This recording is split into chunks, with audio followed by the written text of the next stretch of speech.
Hello everyone, welcome to my channel tele education. आज के इस वीडियो पे हम ऐसे गुड्स की बात करेंगे जो एक पर्टिकुलर टाइम पीरियड के अंदर नष्ट हो जाता है, ख़त्म हो जाता है या एक्सपायर हो जाता है। तो इस तरीके के गुड्स को हम पेरिशेबल गुड्स भी कहते हैं, जो पर्टिकुलर एक टाइम पे मैन्युफैक्चर होते हैं और उसके बाद उनकी एक एक्सपायरी लिमिट तय कर दी जाती है और एक्सपायर होने के बाद अगर हम वो प्रोडक्ट यूज़ करते हैं तो वो हमारे लिए हार्मफुल होते हैं। तो ऐसे गुड्स की कैटेगरी हो सकती है आपके फूडिंग प्रोडक्ट्स जितने होते हैं वो पर्टिकुलर एक टाइम पीरियड के लिए होते हैं कि आप इसके बाद आप इसका इस्तेमाल नहीं कर सकते हैं। कॉस्मेटिक प्रोडक्ट्स होते हैं, साथ ही साथ मेडिसिन होती हैं। मेडिसिन सबसे इम्पॉर्टेंट पार्ट रहता है कि यहाँ पे आप मेडिकल स्टोर्स होते हैं वो अपना डेटा फीडिंग करते हैं काम। तो अब एक मेडिकल स्टोर में कोई एक मेडिसिन होती नहीं है, हज़ारों की तादाद में मेडिसिन्स होती हैं और आपका सिस्टम ऐसा होना चाहिए कि आप कंटिन्यू सेल करते जा रहे हैं। और अब हम कैसे याद रखेंगे कि जो 1000 मेडिसिन है वो आज के दिन एक्सपायर हो रही हैं कि कल के दिन एक्सपायर हो रही हैं, ये हमारे लिए याद करना ईजी नहीं है। तो हम अपने सिस्टम को इस तरीके से रेडी करेंगे कि वो हमें इंडिकेट कर दे कि हाँ, आपकी ये जो मेडिसिन है वो आज के दिन एक्सपायर हो रही है, अब आप इसे सेल नहीं कर सकते हैं। तो आज के वीडियो पे हम यही देखेंगे कि जो ऐसे गुड्स होते हैं जो पेरिशेबल गुड्स की कैटेगरी में आते हैं उसको हम टैली पे कैसे फीडअप करेंगे और टैली हमें कैसे इंडिकेट करेगा कि आपका ये प्रोडक्ट हो गया एक्सपायर और अब आप इसे आगे नहीं कर सकते हैं सेल। चलिए शुरू करते हैं। सबसे पहले टैली पे आपको क्या करना होता है, कंपनी बनानी होती है। तो सिंह मेडिकल स्टोर के नाम की मैंने एक कंपनी ऑलरेडी बना के रखी है। अब इसके लिए हमें कुछ पर्टिकुलर लेजर्स और स्टॉक आइटम की नीड होगी, तो वो मैंने पहले से रेडी करके रखे हुए हैं जो मैं आपको दिखाने वाली हूँ। तो चलिए सबसे पहले आपको लेजर्स दिखा देते हैं। लेजर्स के लिए आपको अकाउंट्स इन्फो पे जाना पड़ेगा। तो आप अपने इस कीबोर्ड से एक स्टेप ऊपर जाइए और वहाँ से अकाउंट्स इन्फो को एंटर की के जरिए करिए सिलेक्ट। यहाँ से लेजर्स पे जाएंगे और डिस्प्ले या ऑल्टर में से किसी भी ऑप्शन पे आप चेक कर सकते हो। तो यहाँ पे कैश और प्रॉफिट एंड लॉस का लेजर था वो डिफ़ॉल्ट होता है, उसको कंसीडर नहीं करना है। इसके अलावा मैंने बनाया है लेजर, एक सेल का बनाया है, एक परचेज का बनाया है। परचेज का लेजर सिंपल परचेज अकाउंट पे डाला हुआ है, सेल का लेजर सिंपल सेल्स अकाउंट पे डाला हुआ है। इसके बाद हमने क्या किया हुआ है, एक मैंने लेजर बनाया है रेनबैक्सी का लेजर जिनसे हम गुड्स परचेज कर रहे हैं उनको हमने सन्ड्री क्रेडिटर्स में डाला हुआ है। ये चीज़ का ध्यान रखिएगा, जिनसे हम कुछ परचेज करते हैं उनको हम सन्ड्री क्रेडिटर्स में डालते हैं। इसके अलावा मैंने एक और लेजर बनाया है सिप्ला का, जिन्हें हम गुड सेल कर रहे हैं तो इनको मैंने सन्ड्री डेटर्स में डाला हुआ है। तो इस तरीके से आपको 4 लेजर्स बनाने हैं, एक है परचेज का, एक सेल का, एक वो पार्टी जिनसे आप गुड्स परचेज कर रहे हैं और एक वो पार्टी जिनको आप गुड्स सेल कर रहे हैं। और सेल करते हुए पार्टी का नाम अगर मेंशन नहीं है तो आप कैश पे भी सेल कर सकते हैं, क्योंकि जिनकी रिटेल शॉप होती है वो हर एक पर्सन से जाके उनका नाम नहीं पूछते हैं कि हम अपने ग्राहक का नाम पूछें और उसके अकॉर्डिंग हम बिल जनरेट करके दें। तो आप सिंपल कैश पे भी एंट्री पास कर सकते हैं। और इसके बाद रही बात कि हमें कुछ स्टॉक की ज़रूरत पड़ेगी, तो स्टॉक बनाने से पहले हमें कुछ फीचर्स पे वर्क करना पड़ेगा और फीचर्स पे जाने के लिए हमें F11 प्रेस करना होता है। तो आप पहले F11 दबाएंगे। F11 दबाने के बाद आप देख सकते हो कंपनी फीचर्स पे आओगे, यहाँ 3 तरीके के फीचर्स मिलेंगे। अब की बार आपको इन्वेंट्री फीचर्स में जाना है, तो एक स्टेप डाउन आइए और इन्वेंट्री फीचर्स को करिए सिलेक्ट। सिलेक्शन के बाद यहाँ पे आपको 2 ऑप्शन यस करने हैं। पहला है मेंटेन बैच वाइज डिटेल और दूसरा है set expiry dates for batches. इन दोनों ऑप्शन को यस कर दीजिए, बाकी सबको एज इट इज रहने दीजिए और सिंपली एंटर करते हुए पास कर दीजिए। इतना करने के बाद अब आप स्टेप बैक करते हुए आएंगे इन्वेंट्री इन्फो पे और यहाँ बनाएंगे अपने लिए स्टॉक आइटम जो आपको परचेज या सेल करना है। तो फिलहाल मैं मेडिसिन से रिलेटेड प्रोडक्ट यूज़ कर रही हूँ, तो मैंने एक मेडिसिन का नाम रखा है डिस्प्रिन, उसी के नाम का हम स्टॉक आइटम बना रहे हैं और अंडर ले लिया इसको मेडिसिन। और यूनिट ध्यान रखिएगा, नॉर्मल अभी तक जितने प्रोडक्ट्स हम ले रहे थे वो पीसेस के अकॉर्डिंग बना रहे थे, बट मेडिसिन पैक्स में काउंट होती है तो आप इसकी यूनिट PKS बनाएंगे। एंटर करिए। जब आप एंटर करोगे तो उसके बाद एक ऑप्शन आएगा मेंटेन इन बैचेस। जब आप F11 पे वो दोनों फीचर्स को करोगे यस, तो आपकी स्टॉक आइटम पे ये ऑप्शन आना हो जाएगा शुरू। तो आपको मेंटेन इन बैचेस को करना है यस। उसके बाद track date of manufacturing option आएगा, इसको भी यस करना है और साथ ही साथ एक ऑप्शन और आएगा यूज एक्सपायरी डेट और इसको भी करना है यस। सो बेसिकली आपको ये तीनों के तीनों ऑप्शन करने हैं यस। यस करते हुए पास करिएगा। ध्यान रखिए, जब आप ऐसा कोई भी प्रोडक्ट बना रहे हैं जो पेरिशेबल गुड्स की कैटेगरी में आ रहा है, तो F11 पे जब आप वो दो फीचर्स यस करेंगे तो इसके हर एक स्टॉक आइटम पे आपको ये 3 ऑप्शन करने पड़ेंगे यस।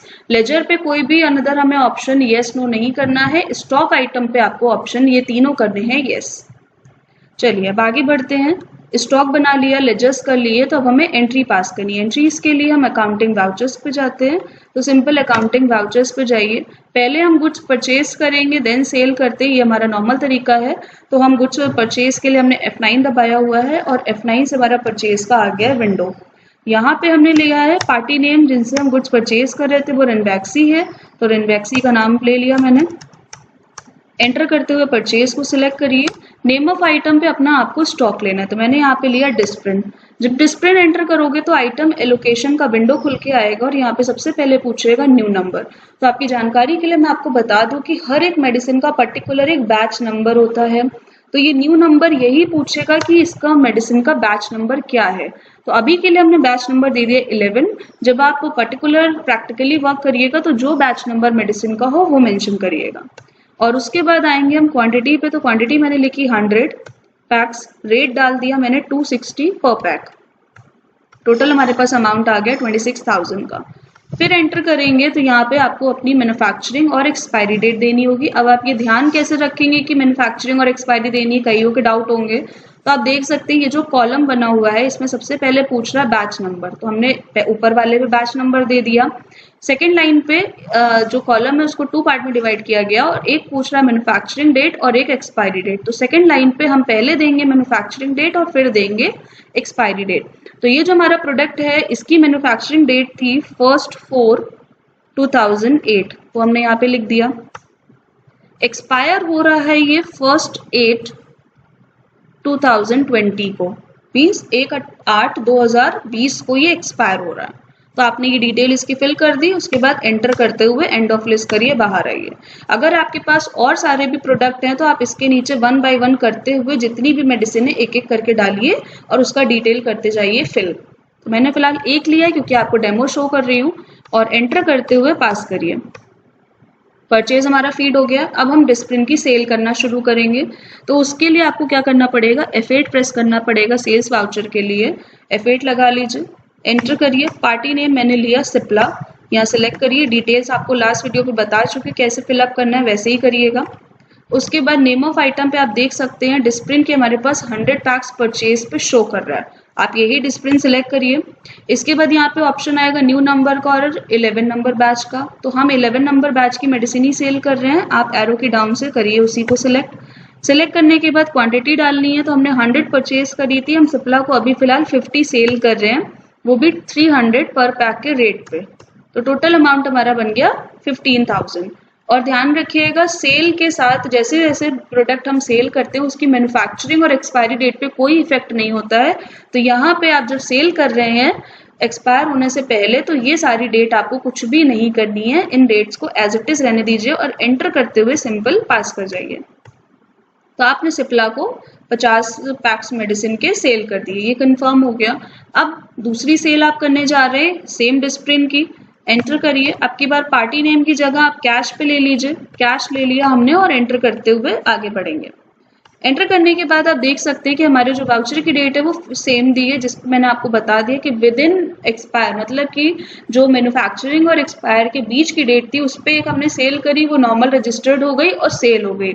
अब ये वाली जो एंट्री, ये एक्सपेरिमेंटल एंट्री है, इस पर हम ये देखेंगे कि हम जो डेट लगाएंगे वाउचर की वो आफ्टर एक्सपायर लगाएंगे और देखेंगे कि हमें टैली कैसे इंडिकेट करेगा जब हमारी मेडिसिन एक्सपायर हो जाएगी। तो वाउचर पे डेट चेंज करने का की होता है F2, तो उसके लिए आप अपने कीबोर्ड से प्रेस करिएगा F2 और आप अपने वाउचर की कोई भी डेट कर सकते हैं चेंज। तो हमने फिलहाल डेट चेंज करके डाल दी है 1/9/2020। अब हमारी डेट वाउचर की होगी 1 सितंबर 2020 और हमारी मेडिसिन एक्सपायर हो रही थी 1 अगस्त 2020 को। तो अब देखते हैं टैली हमें कैसे इंडिकेट करेगा कि डिस्प्रिन हमारी एक्सपायर हुई है कि नहीं हुई है। तो यहाँ पे आप देख सकते हैं डिस्प्रिन के 50 पैक्स हमें शो कर रहे हैं, सिंपली एंटर करके सिलेक्ट कर लीजिए। जब आप एंटर करोगे तो लास्ट वाली जो हमारी एंट्री थी जो एक्सपायर होने से पहले की थी, तो वहां पे एक 11 नंबर बैच शो कर रहा था। बट यहाँ पे कोई भी मेडिसिन नहीं शो कर रही है। इसका यही मतलब है कि टैली इसी तरीके से आपको इंडिकेट करता है जो मेडिसिन एक्सपायर हो जाती है, एक्सपायर होने के बाद अगर आप उसकी सेल के लिए जाते हैं तो यहाँ पे कोई भी बैच की मेडिसिन नहीं शो करती है। यही टैली का इंडिकेट करने का तरीका है जब मेडिसिन होती है एक्सपायर। तो आप इस तरीके से किसी भी तरीके के जो पेरिशेबल गुड्स हैं, चाहे वो फूडिंग प्रोडक्ट्स हों, चाहे वो कॉस्मेटिक्स हों, चाहे मेडिसिन हो, आप आराम से इनकी डिटेल्स कर सकते हैं फिल। और फिल करने के बाद रिपोर्ट चेक करने के बहुत से तरीके होते हैं। कुछ तरीके मैंने आपको पिछले वीडियोस में बताए हुए हैं, आप उनसे अपनी रिपोर्ट्स कर सकते हो चेक। और इसके अलावा भी आपको अगर कोई भी डाउट लगे आप कमेंट बॉक्स में मेंशन करिए, हम नेक्स्ट वीडियो पे कोशिश करेंगे कि आपकी वो प्रॉब्लम सॉल्व कर दें। सो गाइज, शेयर करिए, सब्सक्राइब करिए चैनल को। अगर आपको वीडियोस अच्छे लग रहे हैं तो लाइक भी करिए। And thank you for watching this video.